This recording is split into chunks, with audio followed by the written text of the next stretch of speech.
Well, everyone, as if we already didn't know everything about the iPhone 13s, some people actually went ahead and leaked out a couple of more things, specifically Max Weinbach, who's been leaking things throughout several years from now. And I'm reading this from Mac Rumors, and pretty much what they're saying is kind of compiling all of the leaks that we've had. So there shouldn't be a price rise from the iPhone 13, going to the iPhone 12s. From the iPhone 12s going to the iPhone 13s. So if you have an iPhone 12, you should be expected to pay the same price as you did for the iPhone 12 lineup for the iPhone 13s, which I think is good. I was really hoping they wouldn't increase the price tag. I hope they don't do it next year, but I think that's going to be a really awesome thing. Now, the iPhone 13 mini will actually have a bigger size battery inside of it, which is very important for us to, kind of look at. They're estimating it should be 1 additional hour of battery life, which is going to be really, really good. I mean, that was one of the biggest complaints about the 12 mini, so I'm really happy to see them actually improving that. The 13 Pro Max will, they're saying it's going to have an 18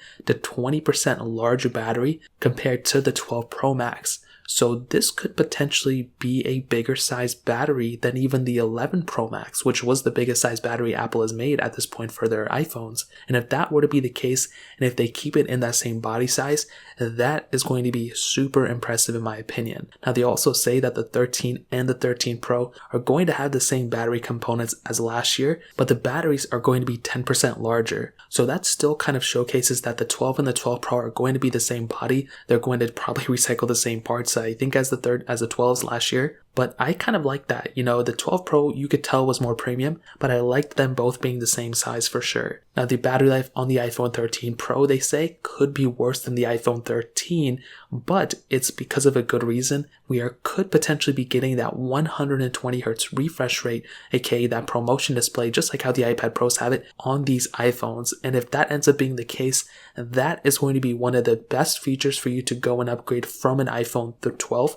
to an iPhone 13 or any iPhone from before. And that is going to be a crazy big update. It'd be even crazier if they had a fingerprint sensor, but that is going to be something that's really going to be worthwhile for sure. Now, they're saying the ProMotion, aka the 120 Hz refresh rate, is only going to be for the iPhone 13 Pro and the iPhone 13 Pro Max. Now, for the lower options, so the 12s and the 13 and the 13 mini, those are going to have those standard 60 Hz panels, which is still going to be good, but you're going to have to spend a little bit more money to get that specific feature. Now, they also mentioned that the 13 Pro Max are going to have exclusive features to that the 13 Pro won't have. Now, I can't remember the last time. I think it was probably with the iPhone 7 Plus, onward with the 8 Plus and so on, where the more expensive models were having, faster performance, this and that. And I don't remember where the 12 Pro and the 12 Pro Max, where there were massive differences at. The same thing with the 11 Pro and 11 Pro Max besides battery life. So I am curious to see what they mean by that. Now, they add a couple of more camera features and a couple of differences and upgrades that Apple can do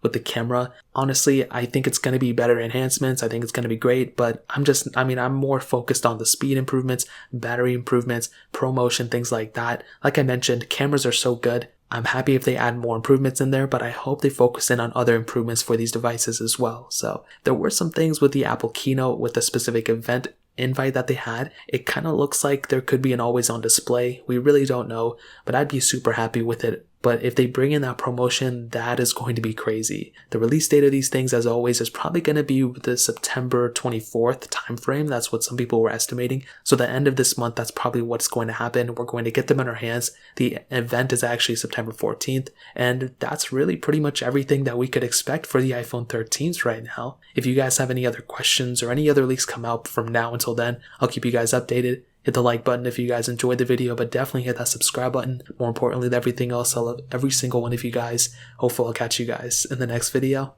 Peace out till then.